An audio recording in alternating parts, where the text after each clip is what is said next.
Hey, so today I'm driving to work, and I just have this thought. I have this overwhelming thought that is filling my mind about Christian living, about living in our current society. Let me close the window here, make sure there's not too much noise, right?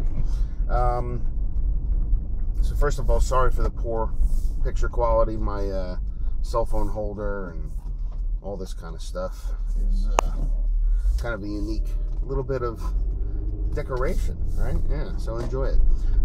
So I'm listening to a podcast this morning, and actually over the past couple of weeks, there's been this overwhelming message that I've been hearing about how you focus on your strengths and you starve your weaknesses. So in other words, if you have knowledge of what your strengths are, if you have knowledge of everything that you are able to do to the fullest with perfection, you put your energy into those things, you train yourself in those things, you lift yourself up. The overall thought behind that is that if you are a level 8 singer and you put everything you have into becoming a better singer, you might become a level 9 or a level 10 singer, and then people will pay to come hear you sing. They would love to hear a top-notch performer, right? And so the concept is, if you have a level 2 or 3 singing voice and you put everything into it, you might only get to a level 5. And who in the world is going to come pay to listen to a level 5 singer? I don't know about you.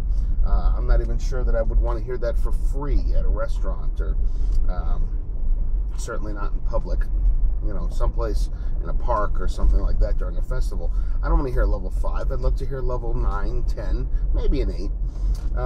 And so this concept that everyone is sharing lately that I hear, and maybe I'm a year or two behind the curve here because I'm listening to some archived podcasts, but the concept that I'm hearing is you don't ever put energy into your low areas. You only put energy into your high areas, and you make total use of those areas to build whatever it is that you're trying to build in life.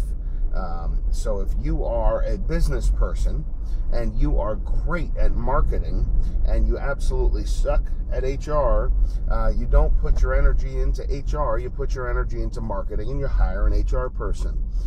If you are in business and let's say you're great at processes, you're good at taking a process and making it efficient, making it run the way it's supposed to, but you really just don't know how to do finance. Hire a finance person.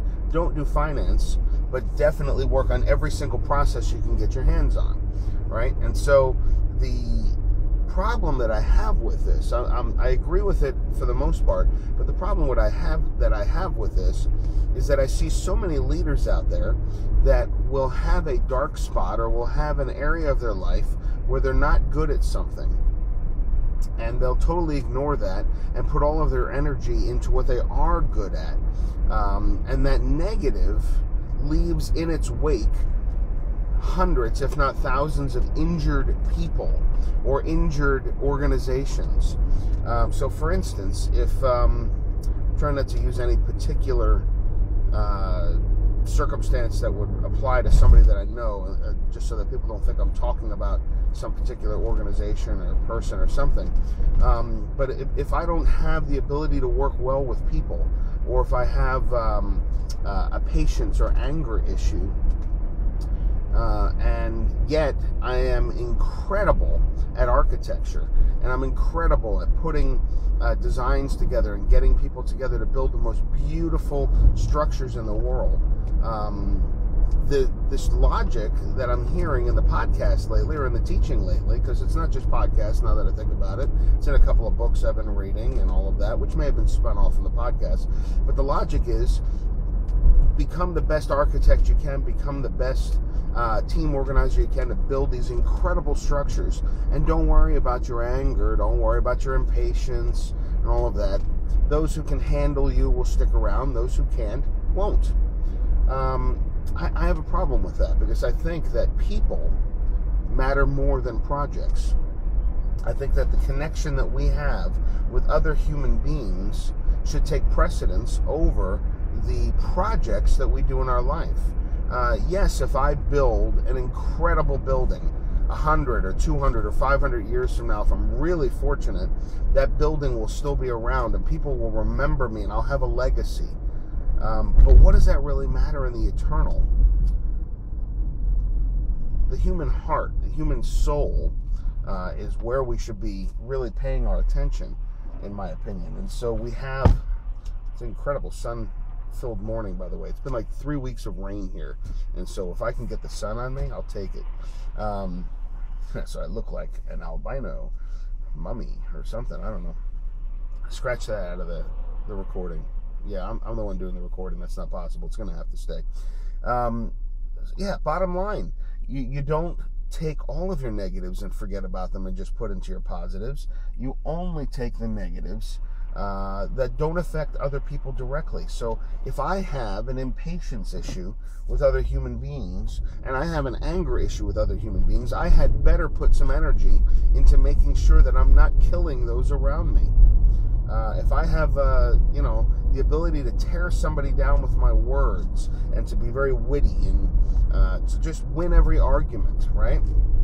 I had better be very careful that I'm using that as a skill in maybe negotiating a business tactic or something like that, but not to tear down another human being. See, if the human beings are suffering around us, what are we really doing in this world that's worth doing?